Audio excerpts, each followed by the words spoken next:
చింటూ ఓం శాంతి. ఈరోజు బాబా ఏం చెప్తున్నారంటే జ్ఞాన ధారణతో పాటు సత్యయుగంలో రాజ్య పదవి కొరకు స్మృతి బలమును పవిత్రత బలమును జమ చేసుకోండి అన్న. ఓం శాంతి అన్న. ఈరోజు బాబా ప్రశ్న ఏమడుగుతున్నారంటే ఇప్పుడు పిల్లలైన మన పురుషార్థ లక్ష్యం ఏముండాలి? సదా ఖుషీగా ఉండాలి, చాలా చాలా మధురంగా అవ్వాలి, అందరినీ ప్రేమతో నడిపించాలి. ఇదే మన పురుషార్థ లక్ష్యముగా ఉండాలి. ఈ లక్ష్యము ద్వారానే మనము సర్వగుణ సంపన్నులుగా 16 కళ సంపూర్ణులుగా అవుతాము. ఎవరి కర్మలు శ్రేష్టంగా ఉంటాయో వారి గుర్తులు ఎలా ఉంటాయి అని ఇంకొక ప్రశ్న అడుగుతున్నారు. వారి ద్వారా ఎవ్వరికీ దుఃఖము కలగదు. తండ్రి ఎలాగైతే దుఃఖహర్త సుఖకర్తగా ఉన్నారో అలా శ్రేష్ఠ కర్మలు చేయువారు కూడా దుఃఖహర్త సుఖకర్తలుగా ఉంటారు. ఆకాశం సింహాసనాన్ని విడిచిపెట్టి రండి అని పిల్లలు పాట పాడుతున్నారు. అరే చింటూ, బాబా చెప్తున్నారు తండ్రి ఇప్పుడు జ్ఞానసాగరుడు. మనము ఇప్పుడు సృష్టి చక్ర జ్ఞానాన్ని తెలుసుకున్నాము. మూలవతనము సూక్ష్మవతనము అన్నీ గుర్తు ఉన్నాయి. ఏ జ్ఞానము తండ్రిలో ఉందో అది కూడా లభించింది.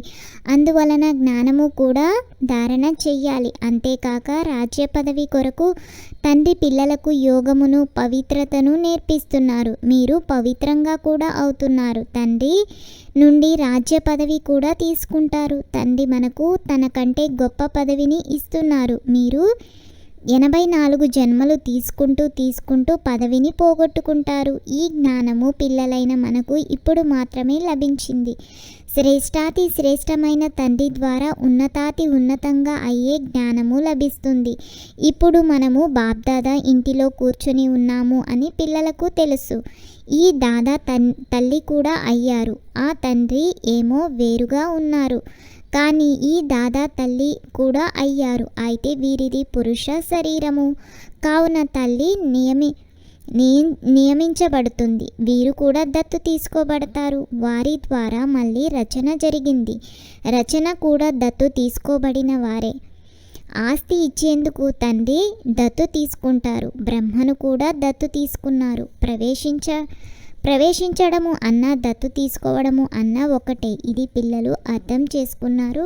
అందరికీ అర్థం కూడా చేయిస్తున్నారు. నంబర్ వారు పురుషార్థానుసారము అందరికీ ఇది అర్థం చేయించాలి. మేము పరంపిత పరమాత్మ శ్రీమతమును అనుసరించి ఈ భారతదేశమును మళ్ళీ శ్రేష్టాతి శ్రేష్టంగా తయారు చేస్తున్నాము. కావున మొదట స్వయాన్ని కూడా శ్రేష్టంగా తయారు చేసుకోవాల్సి వస్తుంది. మంచితనం, ప్రేమ, నమ్మకం, స్వచ్ఛమైన స్నేహం, అభిమానం ఇతరుల నుండి ఆశించే ముందు అవి మన నుండే మొదలు అవ్వాలి అని గుర్తించుకోవాలి అన్న. బాబా చెప్తున్నారు పంచవికారాలని రావణుడు మనలను ఎంతో తెలివిహీనులుగా చేసేసాడు. మనము కూడా మొదట ఇలాగే ఉండేవారము అని మనకు తెలుసు. అయితే మొట్టమొదట మనమే ఉత్తమోత్తములుగా ఉండేవారము. తర్వాత క్రింద పడుతూ అత్యంత పతితులుగా అయ్యాము. శాస్త్రాలలో భగవంతుడైన రాముడు వానర సైన్యము తీసుకున్నట్లు వ్రాశారు. అది కూడా సరి అయినదే. మనము కోతుల వలె ఉండేవారము అని మనకు తెలుసు. ఇది భ్రష్టాచార ప్రపంచము అని ఇప్పుడు అనుభవం అవుతూ ఉంది. ఒకరినొకరు తిట్టుకుంటూ ముళ్ళు గుచ్చుకుంటూ ఉంటారు. ఇది ముళ్ళ అడవి, అది పుష్పాల తోట. అడవి చాలా పెద్దదిగా ఉంటుంది, తోట చాలా చిన్నదిగా ఉంటుంది. తోట పెద్దదిగా ఉండదు. ఇప్పుడు ఇది చాలా పెద్ద ముళ్ళ అడవి అని పిల్లలు అర్థం చేసుకున్నారు. సత్యయుగంలో పుష్పాల తోట చాలా చిన్నదిగా ఉంటుంది. ఈ విషయాలు పిల్లలైన మనం కూడా నంబర్ వారు పురుషార్థానుసారంగా అర్థం చేసుకున్నాము. ఎవరిలో జ్ఞానయోగాలు లేవో, ఎవరైతే సేవలో తత్పరులు అవ్వరో వారిలో అంత సంతోషము కూడా ఉండదు. దానము చేసినందున మానవులకు చాలా సంతోషం కలుగుతుంది. ఇతడు ముందు జన్మలో దాన పుణ్యాలు చేసినందున మంచి జన్మ లభించింది అని అంటూ ఉంటారు. భక్తులైన వారు మంచి భక్తుల ఇంటిలో జన్మిస్తారు అని అనుకుంటారు. మంచి కర్మల ఫలం కూడా మంచిగానే ఉంటుంది. కర్మ అకర్మ వికర్మల గురించి తండ్రి కూర్చొని అర్థం చేయిస్తున్నారు. అరే చింటూ, తండ్రి చెప్తున్నారు ఆత్మలమైన మనమంతా తండ్రికి పుత్రులము. ప్రజాపిత బ్రహ్మకు పుత్రికలు.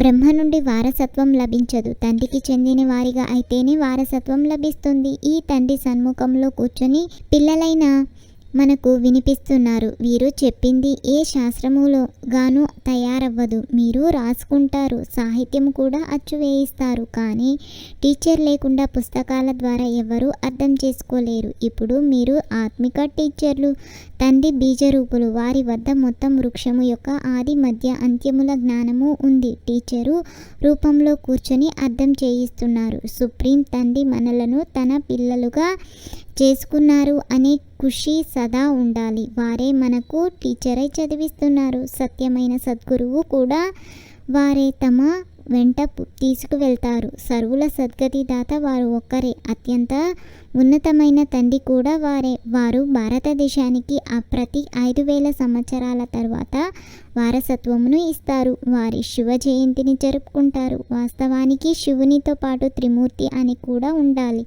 మీరు త్రిమూర్తి శివ జయంతిని జరుపుకుంటారు. కేవలం శివ జయంతిని జరుపుకోవడం ద్వారా ఏ విషయము నిరూపించబడదు. తండ్రి వచ్చిన తర్వాత బ్రహ్మ జన్మ జరుగుతుంది. పిల్లలుగా అయ్యారు, బ్రాహ్మణులు అయ్యారు. లక్ష్యము మన ఎదుట నిలబడి ఉంది. తండ్రి స్వయంగా వచ్చి స్థాపన చేస్తారు. అన్న బాబా ఈరోజు హోంవర్క్ ఏమి ఇస్తున్నారంటే, తండ్రి ద్వారా లభించిన జ్ఞానాన్ని, వారసత్వాన్ని స్మృతిలో ఉంచుకొని సదా హర్షితంగా ఉండాలి. జ్ఞానయోగములు ఉంటే సేవలో తత్పరులై ఉండాలి.